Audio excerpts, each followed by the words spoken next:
मी खरंच आईसारखीच होत आहे का? स्वतःची आवड विसरून कुटुंबाची आवड बघत होती. सगळ्यांचं जेवण झालं की नंतर ती जेवत होती. माझी ही भूक आता कमी होत आहे का? माहीत नाही मी खरंच आईसारखीच होत आहे का? उशिरा झोपून लवकर ती उठायची.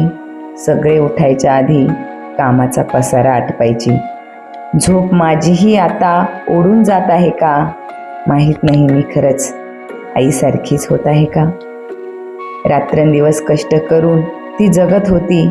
मुलांमध्येच तिचं सुख ती बघत होती. मी सुद्धा आज तिच्यासारखंच आई पण जगत आहे का? माहीत नाही मी खरंच आईसारखीच होत आहे का?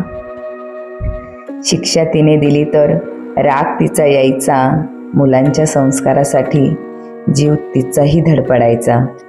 माझाही हात आता मुलांवर उचलत आहे का? माहीत नाही मी खरंच आईसारखीच होत आहे का? नटाफट्टा करायला तिला वेळ नसायचा. 16 शृंगार फक्त माझ्यासाठीच असायचा. माझ्याही हाताची मेहंदी हळूहळू आता ठिपक्यांची होत आहे का? माहीत नाही मी खरंच आईसारखीच होत आहे का? चेहऱ्यावर हसू ठेवून दुःख पोटात घालायची. काय झालं गाई? काहीच नाही असं ती बोलायची. मी आज तिच्याच सावलीसारखी जगत आहे का? माहीत नाही मी खरंच आईसारखीच होत आहे का? लेक नांदलेली ऐकावी किंवा मेलेली, वाक्य तिची टोचत होती. माहीत नव्हतं तेव्हा आई अशी का बोलत होती.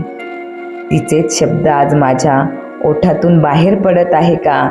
माहीत नाही मी खरंच आईसारखीच होत आहे का? काळजाच्या तुकड्याला जेव्हा ती सासरी पाठवत होती, तुळशीला पाणी घालताना अश्रुपदराड लपवत होती. लेक परक्याचं धन म्हणून काळीज माझं तुटत आहे का?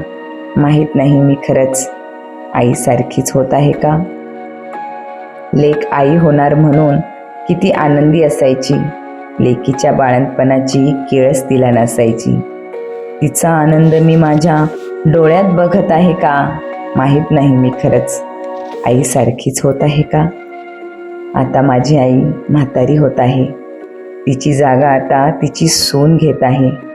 माझ्यासोबतही आता हेच होणार आहे का? माहीत नाही मी खरंच आईसारखीच होत आहे का? मी खरंच आईसारखीच होत आहे का?